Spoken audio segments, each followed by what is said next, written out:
Welcome to RTV. నేను మీ రవినాయక్. నిర్మల్ జిల్లాలో ప్రస్తుత పరిస్థితి ఏ విధంగా ఉంది? వివాదంగా మారుతున్న బాసర ట్రిపుల్ ఐటీలో ఏం ఏం జరుగుతుంది? నిజంగానే బాసర ట్రిపుల్ ఐటీ ప్రశాంతంగా ఉందా? రైతులు ఎందుకు ఆందోళన చేస్తున్నారు? ఈ అంశాలపై మనతో మాట్లాడడానికి జిల్లా ఎస్పీ జానకి శర్మిల మనతో ఉన్నారు. ఒకసారి మేడంతో మాట్లాడుదాం. అసలు ఏంది పరిస్థితి తెలుసుకుందాం. మేడం నమస్తే. మేడం ఏంటి మేడం అంటే ఎట్లుంది బాసర ట్రిపుల్ ఐటీ వరుస వివాదాలంటూ ప్రచారం జరుగుతుంది, ఎట్లా చూడొచ్చు? ఏంటి పరిస్థితి? మీరు నేరుగా వెళ్తున్నారు, పిల్లలతో మాట్లాడుతున్నారు, ఆ సమస్యల పైన కొద్దిగా ఎక్సైజ్ చేసే ప్రయత్నం చేస్తారు. ఏంటి మేడం, ఏంటి పరిస్థితి, ఎట్లుంది అసలు? బాసర ట్రిపుల్ ఐటీ ప్రశాంతంగా ఉంది. Like any other university. అది కూడా స్టూడెంట్స్ మంచిగా ఉన్నారు, చదువుకుంటున్నారు. లోపల సంబంధించినంత వరకు they are very busy with their academic activities. వాళ్ళ పనుల్లో వాళ్ళు ఉన్నారు, వాళ్ళ ఎగ్జామ్స్, వాళ్ళ ప్రాజెక్ట్స్, వాళ్ళ ప్లేస్మెంట్స్ ఈ హడావిడిలో ఉన్నారు. వాళ్ళు కాకుండా బయట వాళ్ళు చేసే హడావిడి ఎక్కువగా ఉంది. అంతే, అంతకు మించి బాసర ట్రిపుల్ ఐటీలో ఏం లేదు. వరుస ఆత్మహత్యలు జరుగుతున్నాయి. ఆత్మహత్యల వల్ల బాసర ట్రిపుల్ ఐటీ ఆత్మహత్య అని ఒక ప్రచారం, రకరకాల వ్యవస్థ ఏంది మేడం? మీరైతే నేరుగా పిల్లలతో ఇంటరాక్ట్ అయ్యారు, పిల్లలతో మాట్లాడుతున్నారు, ఆ విషయాలు తెలుసుకున్నాయి. ఎటువంటి సమస్యలు బాసర ట్రిపుల్ ఐటీలో ఉన్నాయి?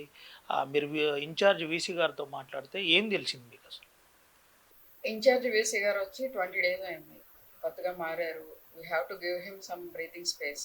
ఆయన పిల్లలు ఏమి ఉన్నాయి, వాళ్ళకి గ్రీవెన్సెస్ అన్నవి చూసి ఒక్కొక్కటి అడ్రస్ చేసుకుంటూ వస్తున్నారు. So as far as administration is concern he is taking care. And పోలీస్కి సంబంధించి వాళ్ళ ఏమన్నా ఉన్నాయా, ర్యాగింగ్ ఇలాంటి, లేదా ఇంకా వేరే ఏమన్నా ఉన్నాయా అని మొత్తం వెరిఫై చేసాం మేము. ఏ రకమైన ఇన్డిసిప్లిన్ యాక్టివిటీస్ కూడా లేవు అక్కడ. వాళ్ళందరూ చిన్న పిల్లలు. P1 P2 అంటే ఎవరైతే ఎక్కువ ఆత్మహత్యలు చేసుకునే వాళ్ళందరూ కూడా P1 P2 అంటే ఇంటర్మీడియట్ చదివే పిల్లల నుంచే అవుతున్నాయి. లాస్ట్ 1 yearలో 3 అయ్యాయి. సో దీంట్లో 3 కూడా అవన్నీ పర్సనల్ రీజన్స్ తోటి చేసుకున్నారు. అమ్మాయిలు, 2 అమ్మాయిలు, 1 అబ్బాయి చేసుకున్నారు. దాన్నంతా కంప్లీట్గా స్టడీ చేశాము. సో పిల్లలు యూనివర్సిటీలో ఒత్తిడికి గురయ్యి ఆత్మహత్యలు చేసుకోలేదు, అది అందరూ గ్రహించాలి ఫస్ట్. వాళ్ళకున్న పర్సనల్ ఏదైతే ఇష్యూస్ ఉన్నాయో అవి అడ్రస్ ఎట్లా చేసుకోవాలో తెలియక ఆత్మహత్య చేసుకున్నారు. సో దీన్ని ఎట్లా అరికట్టాలనేది ఒక కంప్లీట్ ప్లాన్తో ముందుకెళ్తున్నాను. బేసిక్గా వాళ్ళని సెన్సిటైజ్ చేయడము, అలాగే రూమర్స్ కొంతమంది లోపల ఏదో జరుగుతుంది, అది జరుగుతుంది, ఇది జరుగుతుంది అనేసి రూమర్స్ క్రియేట్ చేసి బయట వాళ్ళని ఇన్స్టిగేట్ చేసి వాళ్ళ ద్వారా వీళ్ళు కొంచెం మైలేజ్ పొందాలని కొంతమంది ప్లాన్ చేస్తున్నారు. దానివల్ల ఏమవుతుందంటే బాసర ట్రిపుల్ ఐటీకి ఒకప్పుడు ఉన్న గ్లోరిఫికేషన్ అంతా పోయే పరిస్థితి వచ్చింది. అది అందరికీ అర్థమైతే మంచిది. మనకి తెలంగాణకి ఉన్న ఒకే ఒక మంచి యూనివర్సిటీ పిల్లలు చదువుకోవడానికి అనేది బాసర ట్రిపుల్ ఐటీ. ఈ ట్రిపుల్ ఐటీ మీద ఇట్లా నెగిటివిటీ స్ప్రెడ్ చేసే కొద్దీ ఆ పిల్లల మీద దాని ఎఫెక్ట్ పడుతుంది, అలాగే వాళ్ళ ప్లేస్మెంట్స్ మీద కూడా ఎఫెక్ట్ పడుతుంది. సో నేను వాళ్ళతో వరుసగా 2-3 days నుంచి మాట్లాడుతూ ఉన్నాను, కలిశాను, కూర్చున్నాను, వాళ్ళతో కలిసి భోజనం చేయడం, మాట్లాడడం జరిగింది. అక్కడ పెద్ద ప్రాబ్లమ్స్ ఏం లేవు వాళ్ళకి. As far as they are concern చిన్నవి చెప్పారు, అవి ఇమ్మీడియట్గా వీసీ గారు అడ్రస్ చేశారు. అండ్ వాళ్ళు కూడా చాలా యాక్టివ్గా ఉన్నారు. They are very ambitious. వాళ్ళు చాలా టాలెంటెడ్ ఉన్నారు. అందులో చాలామంది యూట్యూబర్స్ కూడా ఉన్నారు, అది మనకు తెలీదు. ఒక్కొక్కరికి 30,000 ఫాలోవర్స్ ఉన్నారు.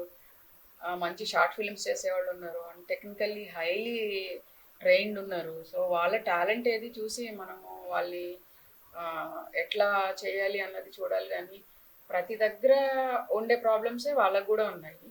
ఈ ఆత్మహత్యలు లోపల ఒత్తిడి తట్టుకోలేక జరుగుతున్నాయి అన్నది మాత్రం రాంగ్ ఇన్ఫర్మేషన్. అది వాళ్ళ పర్సనల్ రీజన్స్లో, వాళ్ళ పర్సనల్ ఇష్యూస్లో ఉన్న ఒత్తిడితోటే వాళ్ళు ఆత్మహత్య చేసుకున్నారు. బాసర ట్రిపుల్ ఐటీ వరుస ఆత్మహత్యల్లో నిన్న సంచలనంగా మారింది స్వాతిప్రియ అంశం. వాళ్ళ తల్లిదండ్రుల ఆరోపణ, పోలీసులే పూర్తి స్థాయిలో మాకు సీన్ ఆఫ్ అఫెన్స్ను పర్ఫెక్ట్గా చూపెట్టలేకపోయినారు, దీని అంశంలో మేము కొద్దిగా నిరసిస్తున్నాం పోలీసులను అని చెప్తున్న పరిస్థితి. జిల్లా ఎస్పీగా మీరు ఏం చెప్పబోతున్నారు? ఆరోపణలు చేస్తారు, దానికి ప్రూఫ్స్ ఉండాలి కదా. వాళ్ళు వచ్చారు, వచ్చిన వెంటనే వెళ్ళి చూసుకున్నారు, మొత్తం రూమ్ అంతా సర్చ్ చేశారు, చూశారు. ఆ తర్వాత కూర్చొని అప్పటికే డెడ్ బాడీ మేము యూనివర్సిటీ ఎస్ఐ ఇంకా ప్రాణం ఉందేమో ఒకవేళ అనేసి ఆ హాస్పిటల్లో ఎస్ఐ పిలిచేటప్పటికే పిహెచ్సికి తరలించారు. ఎందుకంటే ఏదైనా ప్రాణం ఉంటే మనం ఫిజికల్ కొంచెము అంటే గోల్డెన్ అవర్ అంటారు కదా, అప్పుడు ట్రీట్మెంట్ ఏదైనా చేస్తే బతుకుతారేమో అనే ఉద్దేశంతో యూనివర్సిటీ వాళ్ళు అక్కడ లోకల్ ఉన్న పిహెచ్సికి పంపించారు. ఇంకా ఏమన్నా ఛాన్స్ ఉంటుందేమో అని ఆ ఎస్ఐ బైన్సా హాస్పిటల్కి తీసుకెళ్ళడం జరిగింది. Bhainsa is just very near to the Basar. So తీసుకెళ్లారు. మంచి ఉద్దేశంతో చేసిన పనిని కూడా తప్పు పడితే మరి ఇంకా దానికి ఏం చేయగలుగుతాం. వాళ్ళన్నీ చూసుకున్నారు. హాస్పిటల్కి కూడా వెళ్ళకుండా వాళ్ళు అక్కడే 4 గంటల వరకు స్పెండ్ చేశారు, చూశారు. తర్వాత అన్నీ తెలిసినాకనే వాళ్ళు ఇచ్చిన కంప్లైంట్ ప్రకారమే కూడా కేసు రిజిస్టర్ చేశాము. కేసు మేమేం సుమోటో రిజిస్టర్ చేయలేదు.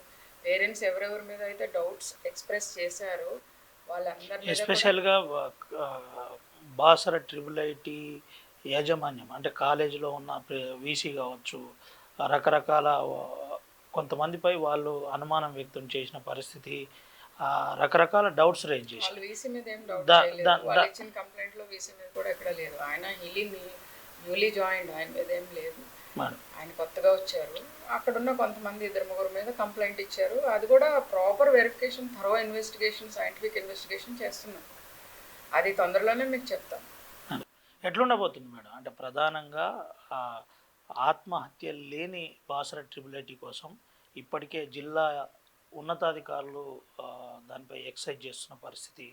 ఎటువంటి చర్యలు చేపట్టబోతున్నారు? మీరు ఇప్పటికే వీసీతో కూడా మాట్లాడి ఉంటారు. ముఖ్యంగా లాండ్ ఆర్డర్ అంశంలో వరుసగా ఏబీవీపీ సంఘాలు కూడా బాసర ట్రిపుల్ ఐటీ ముట్టడి కోసం రకరకాల ప్రయత్నాలు చేస్తున్నాయి.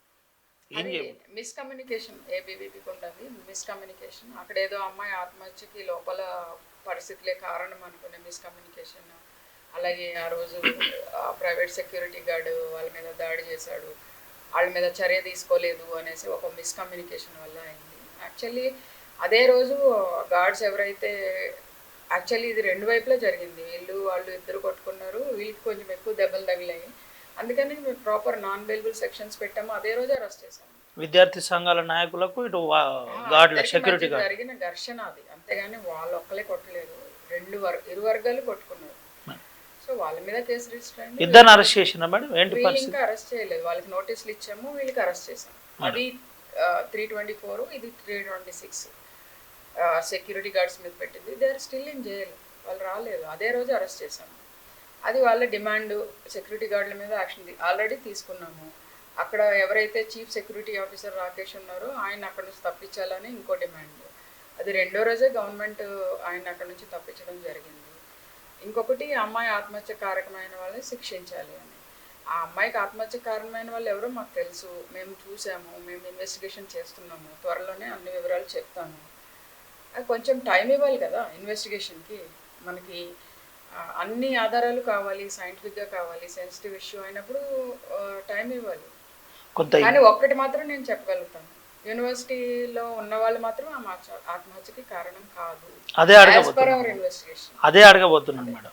అంటే కొద్దిగా ఇబ్బందికరంగా ఉన్న బాసర ట్రిపుల్ ఐటీ కానీ వాళ్ళు ఆరోపిస్తున్నట్టు పోలీస్ ఆఫీసర్లు కానీ వీళ్ళు ఏమన్నా ఆత్మహత్యకు కారణాలా లేకపోతే వ్యక్తిగత కారణాల వల్లనే? పోలీస్ ఆఫీసర్స్ అసలు ఎట్లా కారణం అవుతారు? మేము అసలు ఎంట్రీనే లేదు లోపలికి. ఏదన్నా ఎనీథింగ్ ఒక లాండ్ ఆర్డర్ సిచ్యుయేషన్ వస్తే then on VC's call we'll go there. Educational ఇన్స్టిట్యూట్స్లోకి పోలీసులు వెళ్ళడానికి లేదు, మేము ఎప్పుడు వెళ్ళాము. ఇట్లా సూసైడ్ అయిందని చెప్పాకనా ఒక పిహెచ్సికి వెళ్ళి అమ్మాయిని బెటర్ ట్రీట్మెంట్ కోసం తీసుకెళ్ళడం జరిగింది. అది పోలీస్ రోలు. అందులో పోలీసు అని ఎందుకు పోలీస్ని దాడి చేయడము ఇదంతా చాలా దురదృష్టకరం. అలాగే ఎవరికి ఉంటుంది చంపాలని? ఆ రోజు ఎగ్జామ్స్ జరుగుతున్నాయి, ఎందుకు చంపుతారు? అదే రూమ్లో 10 మంది ఉన్నారు అమ్మాయిలు. 7:30, 7:40 వరకు వాళ్ళందరూ ఉన్నారు. బ్రేక్ఫాస్ట్ చేయడానికి వెళ్ళారు. బ్రేక్ఫాస్ట్ చేసి వచ్చేలోపు అమ్మాయి సూసైడ్ చేసుకుంది. అక్కడ అన్ని సీసీ కెమెరాస్ ఉన్నాయి. Everything is well placed. CC కెమెరాస్లో రికార్డ్ అవుతాయి కదా. ఎవరైనా వచ్చి ఏదైనా చేసేసి is it really possible? 4 floors ఎక్కి 10 నిమిషాల్లో వచ్చి చంపేసి ఎవరికంట పడకుండా వెళ్ళిపోవడం అనేది ఈజ్ ఇట్ రియల్లీ పాసిబుల్? అది కూడా చూడాలి కదా. అండ్ ఆమె లెటర్లో అన్నీ రాశారు. అది కూడా పేరెంట్స్ 9 పేజీల లెటర్లో 2 పేజీలు మిస్ అయినాయి అని ఏమీ miss అవ్వలేదు. పేరెంట్స్ ఆరోపిస్తున్న పరిస్థితి. ఏమీ మిస్ అవ్వలేదు, నథింగ్ మిస్, అన్నీ ఉన్నాయి. 6 పేజీల లెటర్ అన్నీ. అయినా దర్యాప్తు విషయాలన్నీ ఇప్పుడు ఇక్కడ చెప్పడం అది భావ్యం కాదు. ఎవ్రీథింగ్ వచ్చి ఎనీబడీ కెన్ వెరిఫై. ఏంటి మేడం, నిర్మల్ జిల్లాలో లా అండ్ ఆర్డర్ పరిస్థితి ఏ విధంగా ఉంది? ఇప్పటికే చాలా సీరియస్గా మీరు ఒక్కొక్కటి సాల్వ్ అవుతున్న పరిస్థితి ఎట్లా చూడొచ్చు? ఏంటి పరిస్థితి అసలు నిర్మలంగా ఉంది మేడం? నిర్మలంగా ఉంది, ఏం ప్రాబ్లం లేదు, ఎవ్రీథింగ్ ఇస్ ఫైన్. గంజాయి మీద కావచ్చు, విద్యార్థుల అంశంలో కావచ్చు, ర్యాగింగ్ మీద కావచ్చు, ఎటువంటి సేఫ్టీ ప్రికాషన్స్ మేము తీసుకుంటున్నారు? అన్ని ముందే సేఫ్టీ ప్రికాషన్స్ తీసుకుంటున్నాం. ర్యాగింగ్ గురించి ముందే అవేర్నెస్ క్యాంప్స్ పెట్టాము, కమిటీస్ పెట్టాము, సెన్సిటైజ్ చేసాము. అండ్ స్కూల్స్కి కాలేజెస్కి మా షీ టీమ్స్, తర్వాత ఈ ఆడా బృందాలు వెళ్ళి చెప్పడము, మా నెంబర్స్ వాళ్ళకి ఇవ్వడము, ఏది జరిగినా మాకు ఇంటిమేట్ చేయడం అని స్టూడెంట్స్లోకి వెళ్ళి మేము చెప్తున్నప్పుడు వాళ్ళు రెస్పాండ్ అవుతారు. అలాగే ఎవరైతే ర్యాగింగ్ చేయాలనుకుంటున్నారో వాళ్ళకు కూడా ఇంకా చేయొద్దు, పోలీసుల దృష్టి బాగా ఉంది అనేసి ఒక భయం కూడా ఉంటుంది. పిల్లలు ఒక్కొక్కసారి తెలియక ర్యాగింగ్ అనేది ఒక కల్చర్ అనుకొని చేయాలనుకుంటే కూడా అది ర్యాగింగ్ అనేది కల్చర్ కాదు అని మేము ఎక్స్ప్లెయిన్ చేసినప్పుడు వాళ్ళకి అర్థమవుతుంది. దానివల్ల ఎలాంటి శిక్షలు పడతాయి ఏంటి అన్నది కూడా వాళ్ళకి తెలుసు. అందులో మేము ఎన్జిఓస్ని, పేరెంట్స్ని, స్కూల్ యాజమాన్యాల్ని, కాలేజ్ యాజమాన్యాల్ని అందరిని ఇన్వాల్వ్ చేసినప్పుడు ఒక సమిష్టి కృషి వల్ల ర్యాగింగ్ అనేది లేదు ఎక్కువగా. స్వాతి ప్రియాంశంలో ఏదైనా ర్యాగింగ్ లాంటి ఇబ్బందులు ఏమైనా అసలు జరిగాయా?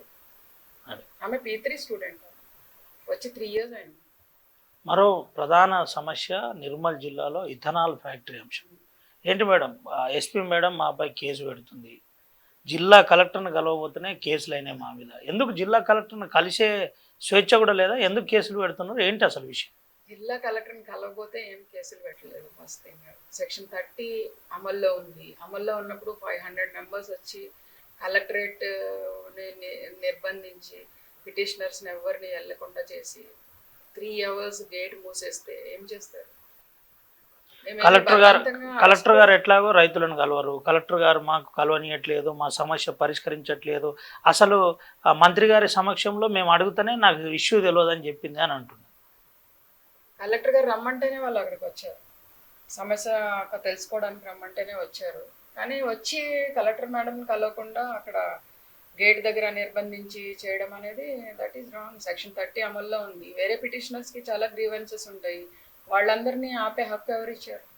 ప్రజాస్వామ్యంలో అందరూ కూడా ఎవరి బాధలు వాళ్ళు చెప్పుకోవాలి. వాళ్ళు కూడా వాళ్ళ బాధలు చెప్పుకోవడం. మేము అంత కేసులు పెట్టి ఇది చేస్తున్నట్టే 107 రోజుల నుంచి వాళ్ళు నిరాహార దీక్ష ఎలా చేయగలుగుతారు? రిలే నిరాహార దీక్ష. దిల్వార్పూర్ రైతులు అంటే మా భూములు పోతున్నాయి, పచ్చని పొలాల్లో ఇథనాల్ ఫ్యాక్టరీ వల్ల జల కాలుష్యం, వాయు కాలుష్యం ఇలాంటి ప్రధాన అంశాలతోటి మాకు నష్టం జరుగుతుందని అంటున్నారు. దానికి అధికారులు ఎవరు మాకు సహకరించట్లేదు, అధికారులందరూ ఫ్యాక్టరీ యాజమాన్యానికి సహకరిస్తున్నట్టు ఆరోపిస్తున్నారు. That is not police related issue. మాకు సంబంధం లేదు. నాకు సంబంధం ఉన్నంత వరకు మేము only law and order issues చూస్తాము. లా అండ్ ఆర్డర్ ఎక్కడైతే దెబ్బతింటుందో అక్కడ పోలీసులు ఇంటర్ఫియర్ అవుతారు. ఇప్పుడైతే ఎవరి మీద ఏం కేసులు లేవు. ఆ రోజు అక్కడ 300 మంది జమ అయ్యి అంతా కలెక్టర్ మేడంని అడ్డం పడి గేట్లు మూసేసి పిటిషనర్స్ని ఎవరొకళ్ళు వెళ్తే ప్రివెంటివ్ అరెస్ట్ చేశాము. తర్వాత తీసుకొచ్చి నోటీసులు ఇచ్చారు. రైతులతో మీరు ఎప్పుడన్నా మాట్లాడే ప్రయత్నం చేశారా? మీతో ఇప్పటికే ఆ గ్రామాలను, ఆ ప్రాంతాలను తమరు విజిట్ చేసిన పరిస్థితి ఏంటి మేడం? ఏంటి విషయం ఏంటి?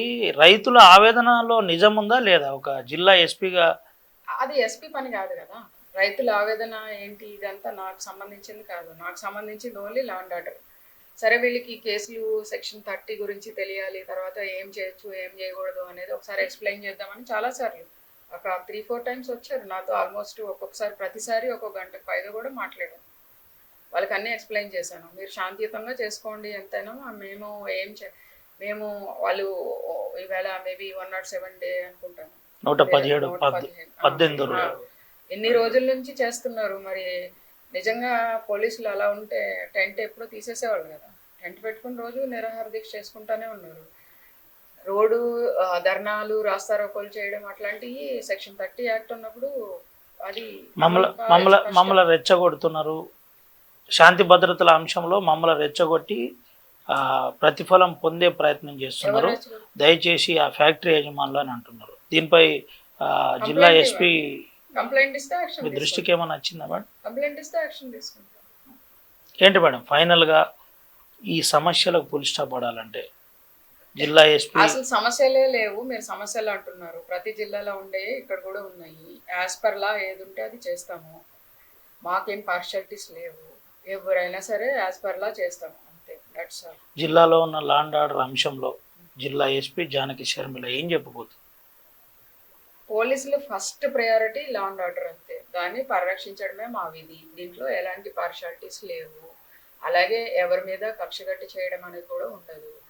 ఇప్పుడు చూడండి, బైన్సా ఇది వరకు మనకి బైన్సా అంటేనే ఒక అలజడి ఉండేది.